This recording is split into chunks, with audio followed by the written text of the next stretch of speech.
Welcome to All Things Stunts, where we break down the art, the craft, and the reality of stunt work, from on-set stunt experiences to training to safety, the truth no one wants to talk about. So this is real stunt knowledge from real stunt professionals. My name is Banzai Vitale, and let's go.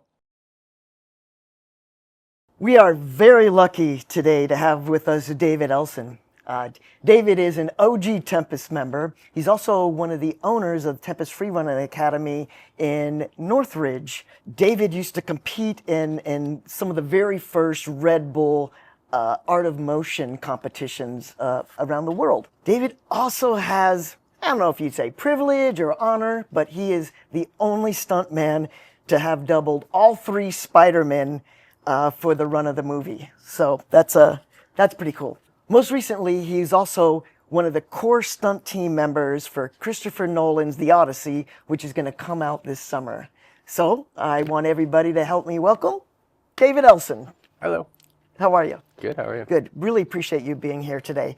So the question I have for you today, it's really cool, and I really like this question because there's no single path that a person takes in the stunt business, but there are patterns that people who have achieved success tend to follow. So my question for you is, what's something you did in your career that helped you get to where you are?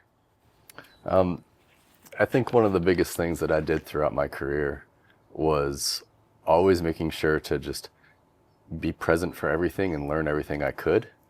So it ended up becoming really heavy with wire work because I spent a lot of time in wires. Mm-hmm.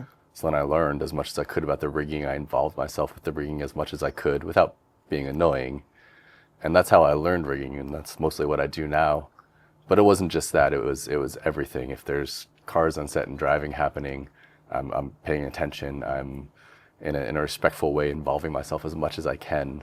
If we're doing a high fall, I'm just paying attention as much as I can to building the box catcher, how it's done, how the guys that know more than me are doing it.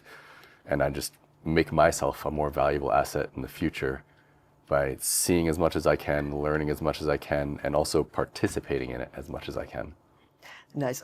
You said that one of the things is, like, when you were learning rigging, you tried to learn as much as possible by watching, but you also have to be careful on, not getting in the way. Can you explain, like, for you personally, how you navigate that? It's a very kind of like touchy spot, and I think it's very intuitive.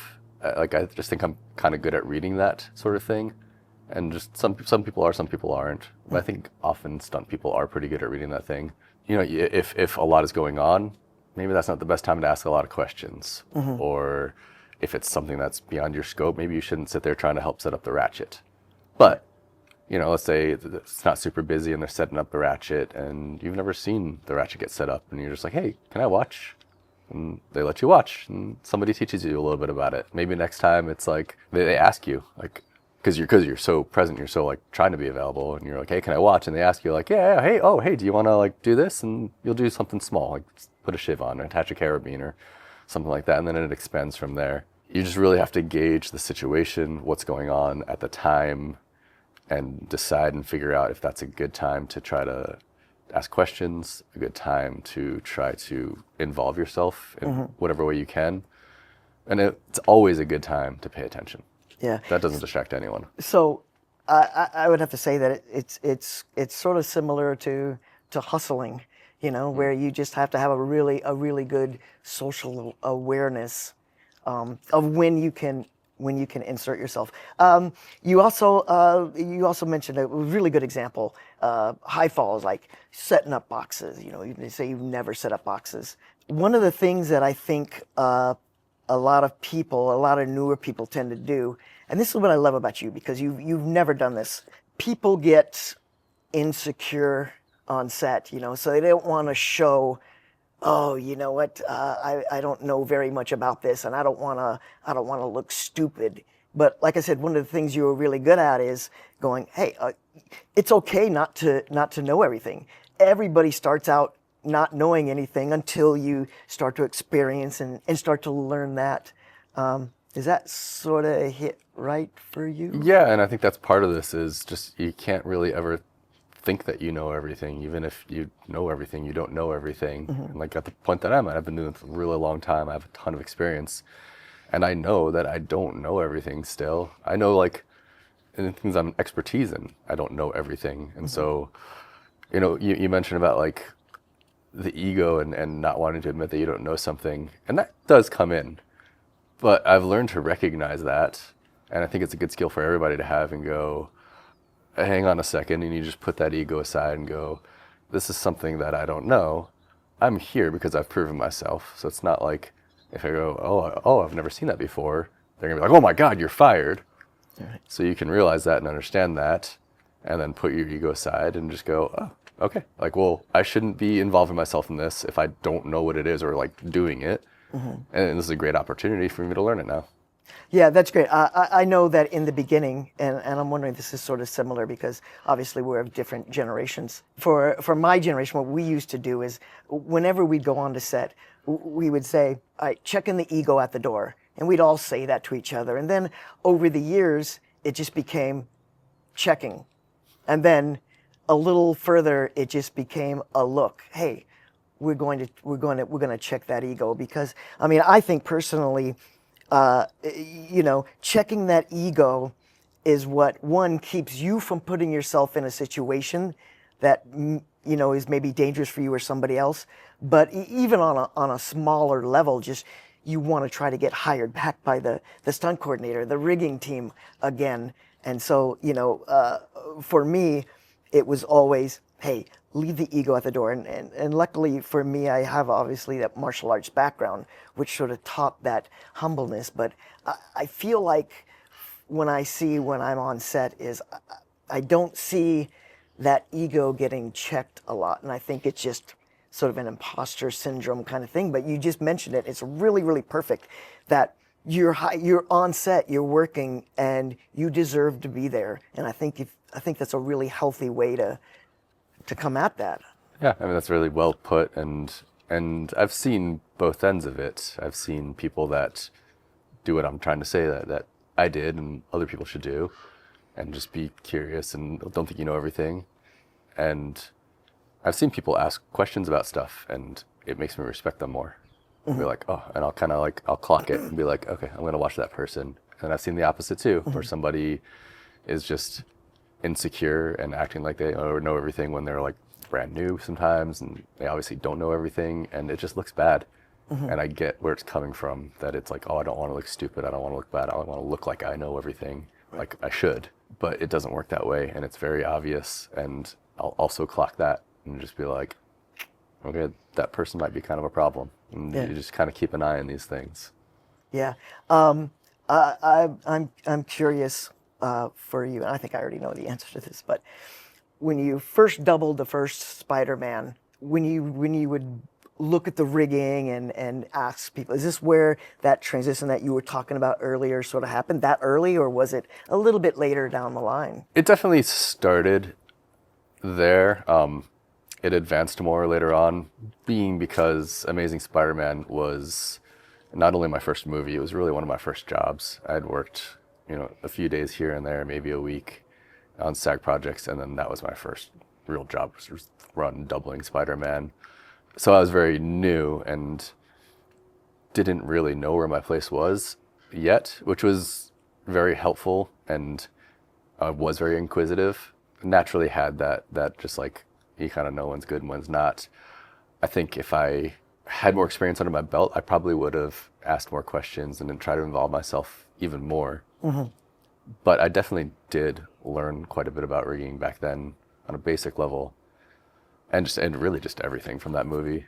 And then a little bit after that, like I worked on like 6 seasons of Teen Wolf, I think, after that, and I really started gearing it up from there.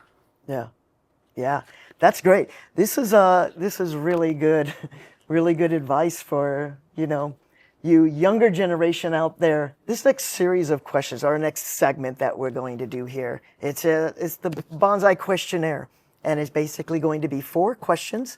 I ask everybody, that comes onto the channel, and it doesn't necessarily need to be rapid fire, but it's just 4 questions that it's really interesting for me to see what different stunt people's answer are. So if you're okay with it, the first question is, what's the movie you took your gnarliest hit? It's hard to super say because I've taken a lot of smashes, but I think probably the one that comes to mind is on Spider-Man Homecoming. It was the scene where Spidey is fighting the Shocker. He's got this big, just power fist. Mm-hmm. Gosh, he gets punched into a bus, which they did with a buck in special effects. And then they put that bus on a gimbal, a giant just rotating gimbal. Okay, yeah. And so I'm inside the bus, having just got knocked over. I get up and I go to the window to see the Shocker coming up, and he punches the bus and just sends it tumbling. Mm-hmm.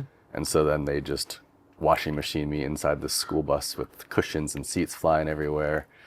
And it was going, I believe that the rate was 2 seconds of rotation, which sounds long, but when you think about it, in an entire school bus, that's 1,000, 2, 1,000. So it's really freaking fast. And it was fast enough that, so I'm just tumbling and just getting smashed everywhere. And it was fast enough that if I didn't kind of stay ahead of the tumble, I would stick to the wall. And then when I got upside down, it would just drop me, and I smashed out all the windows and everything. They put plexi in, so when I smashed out the windows, I'd just fall through and die. It rotated, I think it was 6, 7, 8 times, something like that. But then when they were done to stop it, it still takes 3 or 4 rotations to slow down. It was very smashy. Oh my gosh. How many times do you think you had to do that? At least 3, maybe 4 or 5. Wow. And that doesn't even count rehearsals and I don't think we rehearsed that. No, we didn't rehearse that. Jesus. That's like rehearsing a car hit. Nice. Nice, great. Okay, so question number 2. Who is or was one of the toughest stunt people you've ever worked with? I had the privilege to work with Henry Kingi Sr. It was on NCIS LA, and there was a bunch of people there, and Henry was doing a pipe ramp and just wrecking a car, and he had to be at least late 60s, if not in his 70s.